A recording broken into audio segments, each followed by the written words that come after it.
Hey, I want to welcome you to Worstell.com and Faith Christian Church in Quincy. I'm pretty exhausted today. Let me tell you, we have been a lot of late nights here at the church trying to get this children's ministry wing all fixed and everything put together. We have new offices and it's been this crazy experience. A lot of late nights here, and I'm just exhausted today. But we're going to get through this because I know it's a blessing to a lot of you that aren't able to make it in. To hear what it is that we talk about on Sundays, especially with all the weather junk that's been going on lately. We are in week 18 of the story. This is Daniel, the story that a lot of us know, right? Daniel in the lion's den. He gets thrown in the lion's den because he prays to his God. He comes out and the lions didn't eat him. God protected him, and so the cool part of the story, I think, that we usually stop there, but the king takes all the people that made the law against Daniel and throws them and their families in the lion's den. They get eaten. That's kind of cool. Why is Daniel in the lion's den, though? This is the question that we have to ask, and it's because of the type of person that Daniel was.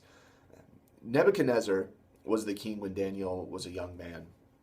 And he is the one that carts him off into Babylon. He is immediately picked as one with leadership qualities. Daniel and his friends, Shadrach, Meshach, and Abednego, they kind of rise through the ranks. Daniel is a very close advisor to Nebuchadnezzar. Now Nebuchadnezzar is out, and there's a new king, Darius. And Darius is again, he likes who Daniel is. Daniel serves Darius very well as well, and this is the thing. Oftentimes we think that Daniel's a young man when he gets thrown in the lion's den. He's like 65 years old. He's not young by any means,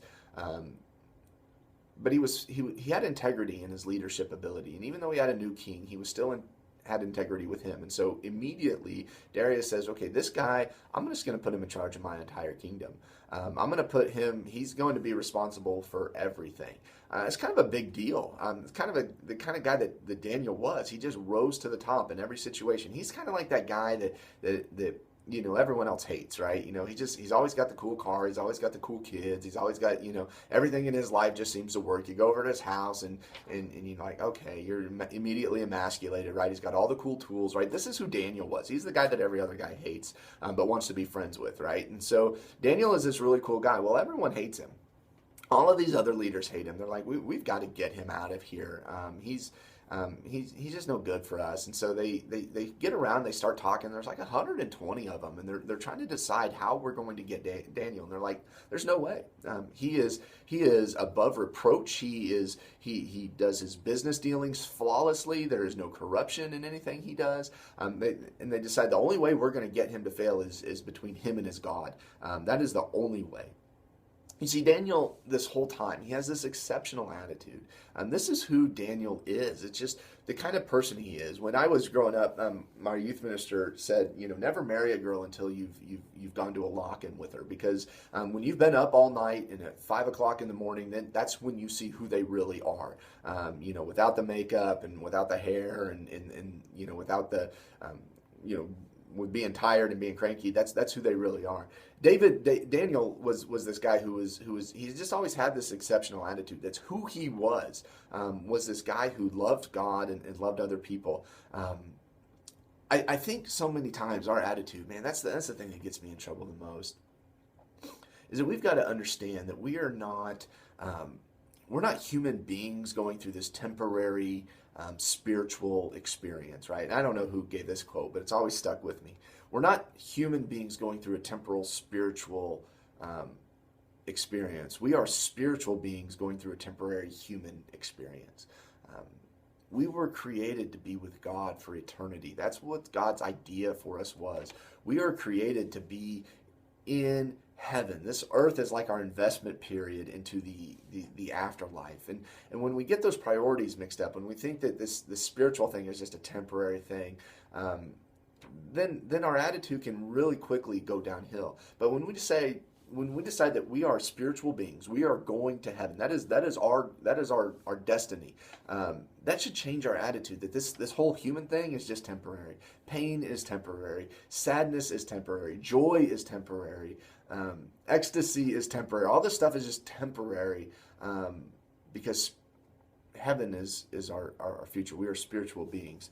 So he has this great attitude, and he has this great integrity. They know that they can't find any fault with him. There's nothing that he's doing that is wrong, and that's a hard question to ask. If 120 people got around, I wouldn't even need 120 people. If two people got together and said, okay, where does he lack integrity? I'm sure they could come up with a list, right? But here's a whole bunch of people saying we can't find anything on this guy. What a cool guy. The talent that he had, that was a gift. That was a gift from God. I've never had that kind of talent. I've done different things athletically. I've done different things, career-wise that have been really cool. I've never really had a gift for him. I've had to work hard for him. That talent for them, that's a gift that's been given by God. We don't get to choose who gets it. We don't get to choose who gets to sing and who doesn't. I don't sing. I'm horrible at it, right? I don't have that talent. I don't have that gift from God, But character, though, that's the choice. Whether I'm really good at something or really bad at something, I get to choose how my character is in that. And so, even though Daniel had all of this talent, his character was his choice. He chose to rise above it. He wasn't a corrupt politician.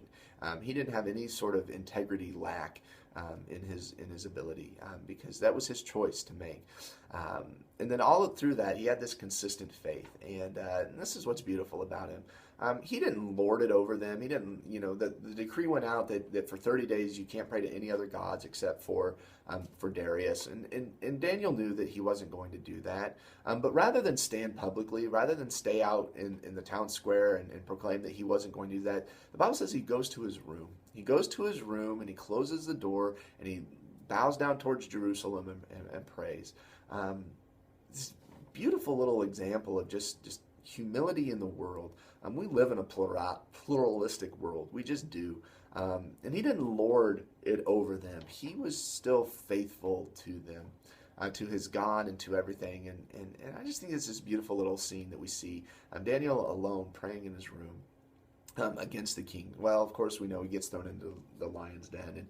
And that teaches us a few things. Is that one is that we're seldom going to get what we deserve from people. So stop expecting it. People are going to let us down. Friends will let us down. Family will let us down. People will let us down. So stop expecting it. The government, it's going to let us down. We can get up in arms about how, it's anti-Christian this and anti-Christian that. Well, what do you expect? It's a non-Christian entity. It's going to let you down. Stop expecting it. Because we also know that we will always get what is best from God.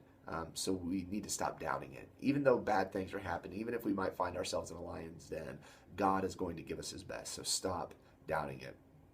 Psalm chapter 84:11 says this: "No good thing does he withhold from those whose walk is blameless."